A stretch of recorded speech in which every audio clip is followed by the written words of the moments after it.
মা ভাত হইতে এতক্ষণ লাগে? খিদে তো পেট জ্বলে যাইতেছে। হ বাবা, অখনই হয়ে যাবো গা।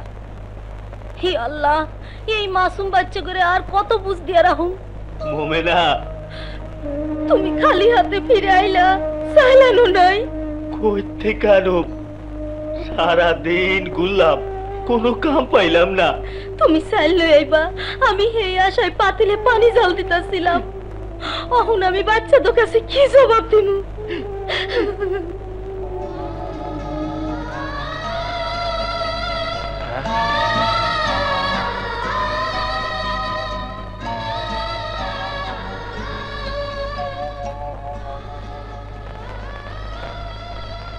জমির ভাই, তোমাদের ঘরে চাল নেই, আমাকে কেন বলনি?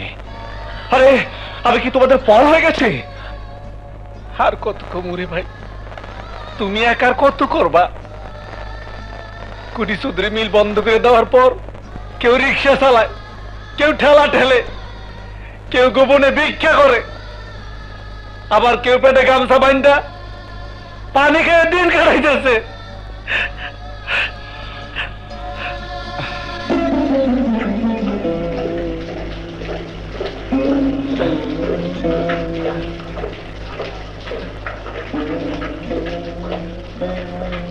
চাচা, আরে রাজা বাবাজি বড় তেষ্টা পাইছিল, তাই পানি খাইতেছিল।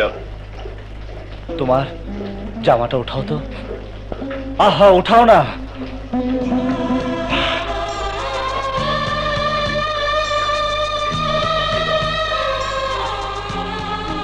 কেন আমার কাছে মিথ্যে কথা বলো?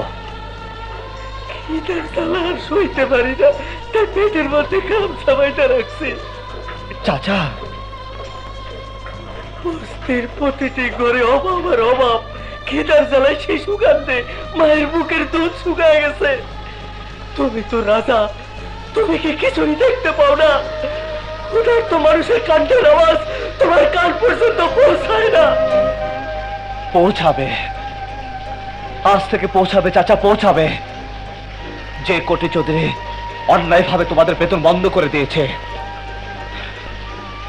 শ্রমিকের হাত দুটি অচল করে দিয়েছে, ঘরে ঘরে খিদের আগুন জ্বালিয়েছে, আমি সেই কোটি যদি টাকা এনে তোমাদের হাতে তুলে দেব। এ আমার প্রতিজ্ঞা।